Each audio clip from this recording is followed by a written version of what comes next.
Miakhalifa, welcome to Hard Talk. Thank you for having me. By many measures, you are a very famous woman. For instance, you have, more than 16 million followers on Instagram. But the origins of your fame lie in your brief involvement in the porn industry. Is that hard for you to deal with? Absolutely. After I left, I didn't delete my Instagram. It got hacked by ISIS sympathizers and propaganda was posted all over it. So Instagram took it down. And I didn't recreate one for another year until I decided to kind of accept my fate as the infamous former porn star and try and change the narrative. So I recreated an Instagram account and tried to, for lack of a better term, become an influencer.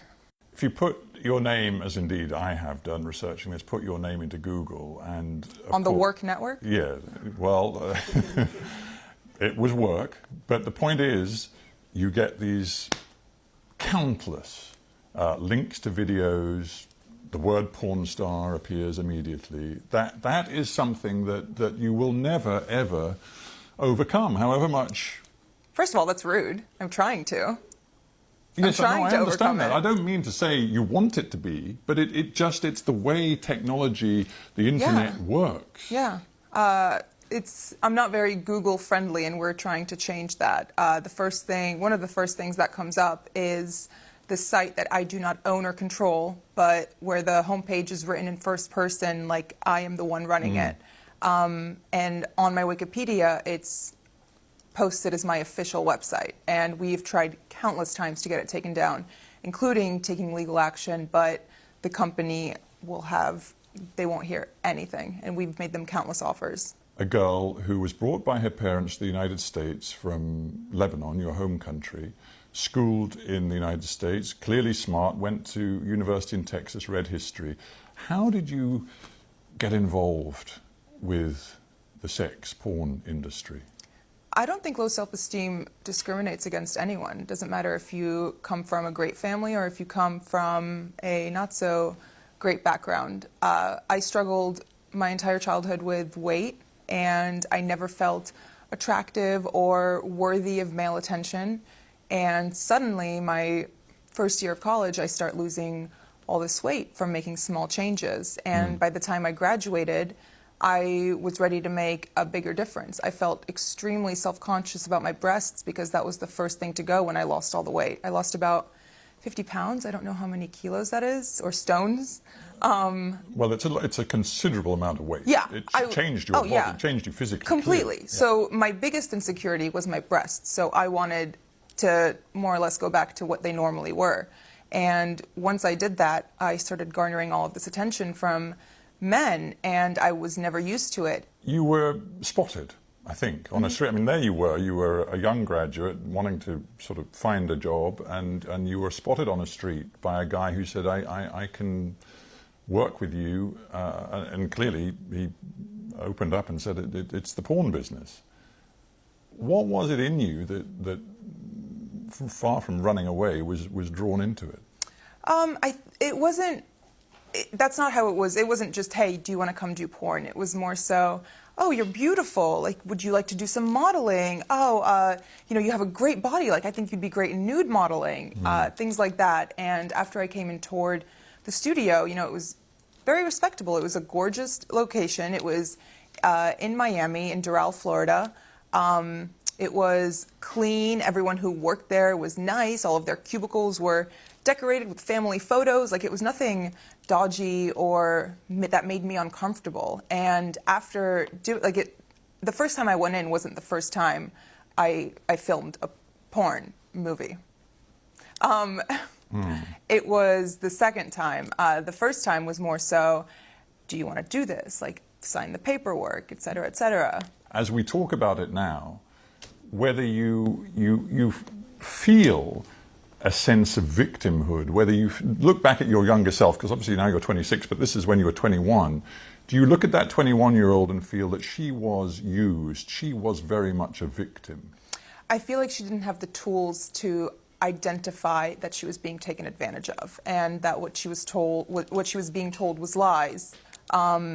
maybe not so much lies, but, you know, trying to manipulate me to doing what they wanted me to do. I don't really see myself as a victim. I don't like that word. I did make my own decisions, even though they were terrible decisions. I think that if they asked you to perform a particular kind of sex act that you absolutely did not want to do... No, they can't force you. No. No, absolutely not. I mean, do you think it made a difference? I'm genuinely just asking that you're of Arab heritage. Your parents were from Lebanon. I'm from Lebanon. I was born and raised there. Exactly. You're Arab, and Arab culture is deeply conservative on the whole. And do you think that was an extra layer that you had to peel away as you got involved in this business? Probably. I think a part of it was also rebellion and wanting to do something so out of bounds and so out of character that I shocked even myself. And I guess this is a very stupid question, but of course your family had no clue as to what you were doing. No, and they disowned me when they found out. Did they? Yes. After you made the video that I want to talk about in a moment, which involved you wearing the Islamic dress, the hijab, you, for a time, were the #1 most popular porn actress on Pornhub, which is this aggregator site for porn that, you know, is wildly popular throughout the world, it seems. And you were getting hundreds of millions of views. And yet, despite that, in the porn world stardom, you were paid a grand total for all the 12 sex videos you made. You were paid a grand total of $12,000 US. And yet you made millions and millions of dollars for both Bang Bros, the company that you worked with, and Pornhub, the aggregating site. How could that be? That's just how it is. I'm not the only one who was singled out by this. It's not like I had a terrible contract or a terrible manager. Not that I didn't have a manager or an agent. At all? No. No advisors, nothing at all? No. And you were 21 years, you were barely out of childhood, frankly. Yeah. No. I mean, the human brain doesn't fully develop until the age of 25. So like, my decision-making part of my brain still needed forming. Porn business, because you make a video, it lives forever online, and the more popular it gets, the more hits it gets. And we're not just talking about the United States. Many of your videos were, it seems, very popular in the Middle East. The most popular in the Middle East. Which is interesting in itself. Because they're the ones who are tweeting death threats at me. Exactly. We'll get to that in just a moment. But the point of the finances is, however popular you became, the #1 star in this business, you had no residuals, no rights whatsoever to get any sort of recompense for your popularity. None.